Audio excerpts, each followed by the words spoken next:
2025-26 బడ్జెట్లో మనం 11,500 కోట్లను కేటాయించుకున్నాం అని చెప్పి అనుకున్నాం సార్. దానికి ఇప్పటివరకు ఎంత ఖర్చు చేసిరంటే 11,000 కోట్లలో కేవలం 2,426 కోట్ల 20 లక్షలు ఖర్చు చేయబడిందిగా చూపిస్తాం సార్ ప్రభుత్వం.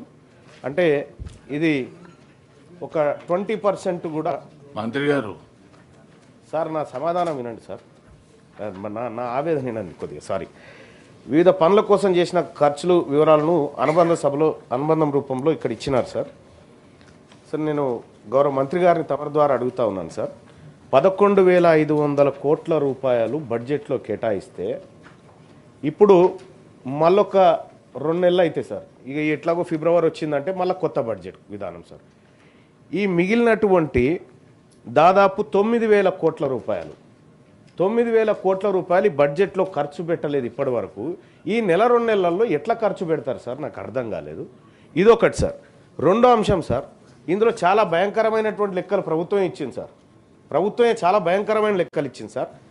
స్కాలర్షిప్ల కోసం సార్ ఎస్టిమేటెడ్ బడ్జెట్ వచ్చేసి 1,908 కోట్లు బీసీ పిల్లలకు స్కాలర్షిప్స్ ఇస్తామని పెట్టి కేవలం 365.54 కోట్లు ఖర్చు పెట్టింది సార్. ఈ 365.54 కోట్లు కూడా ఇటీవల కాలంలో మొన్న గౌరవ ఫైనాన్స్ మంత్రి గారు స్కాలర్షిప్లు రిలీజ్ చేసినటువంటి సందర్భంలో ఏదో కొద్దిగా ఇచ్చినట్టున్నారు సార్, ఇంకా పాత బకాయిలు అట్లాగే ఉన్నాయి సార్.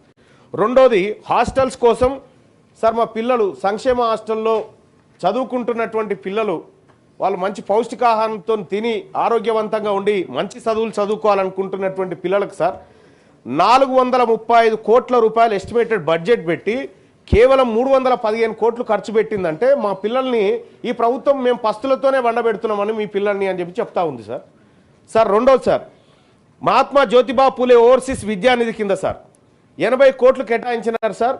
దాంట్లో 83.42 అని చెప్తా ఉన్నారు సార్. మీరు పెంచి చేస్తామని చెప్పిర్రు, మీరు పెంచలేదు ఇప్పటి వరకు. మళ్ళీ దాంట్లో కూడా బడ్జెట్ ఎట్లా పెట్టిరండి సార్, 5 లక్షల లిమిట్ పెట్టిరు సార్. 5 లక్షల లిమిట్ ఉండాలి, 5 లక్షల లిమిట్ ఉంటే మీరు ఓవర్సీస్ స్కాలర్షిప్కి ఎలిజిబుల్ అన్నారు సార్.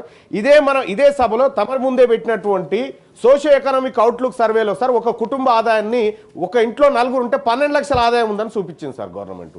మరి ఈ లెక్కన ఈ రాష్ట్రంలో ఎవరు ఎలిజిబుల్ ఉండరు సార్. సార్ ఇక స్టడీ సర్కిళ్ల కోసం రాష్ట్ర ప్రభుత్వం 50 కోట్లు బీసీల కోసం కేటాయిస్తే ఖర్చు పెట్టింది 4 లక్షలా సార్, 4 లక్షలు కేవలం. అలాగే ఇక్కడ ఎడ్యుకేషన్ సెక్టార్లో 4,345 కోట్ల రూపాయలు ఖర్చు పెడతామని ఎస్టిమేట్ వేసుకుంటే కేవలం